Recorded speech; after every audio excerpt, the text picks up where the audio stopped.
Nakita mo ba may pagkain kami dala? Ikaw, kung pangit-pangit mong pulubi ka, baho-baho mo eh. Ganda-ganda ng araw namin masisira dahil sa'yo. Pasensya ka na dun sa kasama ko, ha. Ganun talaga yun, mainitin yung ulo. Salamat po dito. Nagugutom lang po kasi talaga ako eh. Ma'am, alam mo ba si Francis? Lagi nag-aawol yan sa pinapasukan niya. Lagi pang late sa trabaho. Tignan mo yan, ma'am. Sa interview, wala. Ako na lang tanggapin mo. Pre, maraming salamat pala sa pagsama mo sa akin sa interview, ha. Malaki utang na loob ko sa'yo. Huwag kang mag-alala. Matatanggap tayo doon. Kuya, baka po may pagkain po kayo dyan, no? Kahit ano po, nagugutom lang po kasi talaga ako.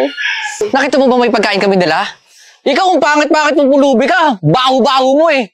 Ganda-ganda ng araw namin masisira dahil sa'yo. Pre, huwag mo tulungan yan. Baho niyan. Wait lang, pre. Huwag ka naman ganyan. Tulungan naman natin, oh. Tsaka nakikita ko yung kapatid ko sa kanya na sa probinsya. Pre, pamasahe ko na lang to eh. Baka naman meron ka dyan. Bahala ka dyan. Tumulong-tulong ka tapos mangingi ka pamasahe. Bahala ka sa buhay mo. Pasensya ka na dun sa kasama ko, ha. Ganun talaga yun, mainitin yung ulo. Salamat po dito. Nagugutom lang po kasi talaga ako eh. Sige na, mauna na ako. Lalakarin ko lang kasi yun eh. Baka malilit pa ako sa interview. Ingat po kayo. Sir Francis? Sir, wala po si Francis. Di makakarating sa interview niya eh. Ako na lang interview niyo. Oh, okay. Sige, pasok ka na. Sige po. Thank you. Pasok. Ma'am Karen, nandito na po yung susunod na interview niyo. Sige, maupo ka. Morning po. Salamat. Ikaw ba yung kaibigan ni Francis? Yes po, ako po yan, ma'am. Nasaan si Francis? Ma'am, hindi daw po makakarating si Francis eh. Kaya ako yun nandito. Kasi sabi niya sa call interview, siguradong makakapunta siya dito. At sabi pa nga niya, isasama niya yung kaibigan niya dahil gusto niyang tulungan. At naawa siya dito. Umayag naman ako. Kasi nagustuhan ko rin din yung resume niya. Ma'am, alam mo ba si Francis? Lagi nag-aawol yan sa pinapasukan niya. Lagi pang late sa trabaho. Tignan mo yan, ma'am. Sa interview, wala.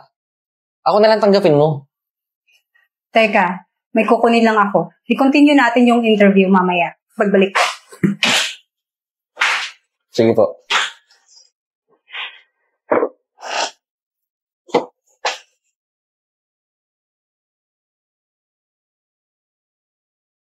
Oh, ikaw na naman! Paano ka nakapasok dito, pulubi ka? Siguro sinusundan mo ako, no? Mukha lang ako mayaman pero di kita bibigyan. Tsaka isa pa, dumi-dumi mo, baho-baho mo. Umalis ka dito sa opisina. Pag di ka umalis, tatawag ako ng guard. O ano pa? Alis na! Anong kaguluhan tong nangyayari? Ma'am, may nakapasok kong pulubi. Shane, anong kalukuhan ang ginagawa mo? Mami, alam mo naman, di ba? Gumawa kasi ako ng social experiment ko para sa vlog. Ma'am, anak mo siya?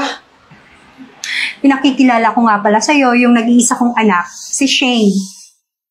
Mami, yan yung lumait-lait sa akin kanina eh. Hindi siya marunong tumulong sa mga kagaya ko. Good morning, ma'am. Pasensya na po, ma'am. Nalate po ako sa interview. Naglakad lang po kasi ako eh. Sige, umupo ka. Disappointed ako sa'yo, Francis. Anong oras na ngayon ka lang dumating? Mami, actually, ako po kasi yung dahilan kung bakit siya na-late. Tinulungan niya po kasi ako kanina sa may daan. Ito po yung video. Che-boy, ba't nagawa mo to sa kaibigan mo? Bakit ka naman ganyan? Bakit mo sinisiraan yung kaibigan mo? Bakit mo sinasabi na hindi siya makakapunta ngayon sa interview? At sinasabi mo pa na nag-aawol siya parati sa ibang trabaho. Paano mo nagawa sa akin to? Tinulungan na kita sa paghanap ng trabaho tapos ngayon, sisaraan mo bala ako? Hindi ko kailangan ang tulad mo sa kumpanya ko, Jeboy. Dahil dyan, makakaalis ka na.